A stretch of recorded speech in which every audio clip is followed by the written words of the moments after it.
Tips and tops channel को subscribe करना बिल्कुल फ्री है। सब्सक्राइब करें और इस बेल आइकन को दबाएं हमारे नए वीडियोस सबसे पहले देखने के लिए।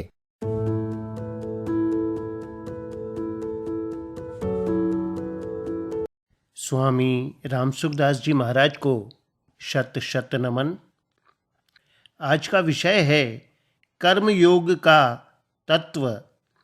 महाराज जी के शब्दों में, वास्तव में कर्म योग क्या है, इस बात को जानने वाले बहुत कम हैं। तत्वज्ञ जीवन मुक्त महापुरुष का मिलना कठिन है, पर कर्म योग के तत्व को जानने वाला मिलना उससे भी ज़्यादा कठिन है। लगभग 5000 वर्ष पहले भगवान ने कहा था कि बहुत समय बीत जाने के कारण वह कर्मयोग लुप्त प्राय हो गया। स काले नेह महता योगो नष्टः परंतप। अब तो यह बहुत ही लुप्त हो गया है। ग्रंथों में कर्मयोग का विवेचन नहीं आता, पढ़ाई में भी कर्मयोग का विवेचन नहीं आता, सत्संग में भी कर्मयोग का विवेचन नहीं मिलता। इसका अध्ययन लुप्त प्राय है, इसलिए कर्मयोग की बात बड़ी कठिन मालूम देती है। कर्मयोग का विवेचन करने में कई घंटे लग सकते हैं। मैं उसकी थोड़ी सार बात बताता हूँ।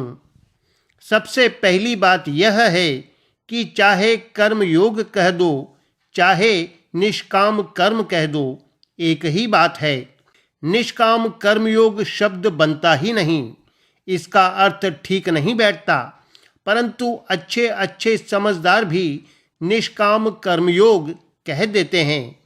इसलिए यह बात कहने में जरा कठिन पड़ती है कि निष्काम कर्मयोग कहना बिल्कुल गलत है।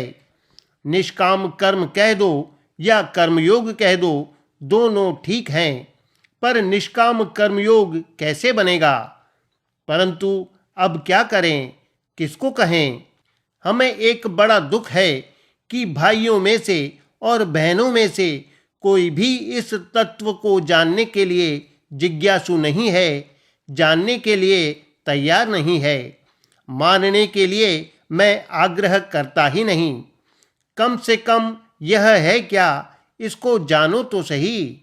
मानो या मत मानो, आपकी मर्जी, परंतु तत्व क्या है, ऐसी भीतर लगन तो लगे। मेरी धारणा में इस तत्व को समझने में आप अयोग्य नहीं हैं, अनधिकारी नहीं हैं। आप सबके सब समझ सकते हैं, परंतु जो समझना चाहे ही नहीं, उसका क्या करें? योग की परिभाषा गीता ने 2 जगह की है। समता का नाम योग है, समत्वम योग उच्यते, और दुखों के संयोग का सर्वथा वियोग हो जाए, इसका नाम योग है। तम विद्या दुख संयोग वियोगम योग संगितम। सम क्या है? सम है ब्रह्म।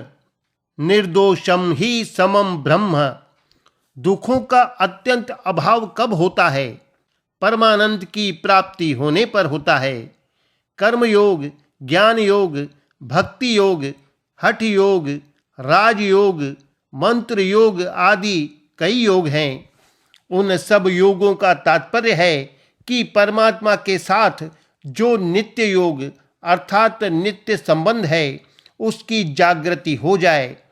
परमात्मा का जीव के साथ सदा से नित्य योग है।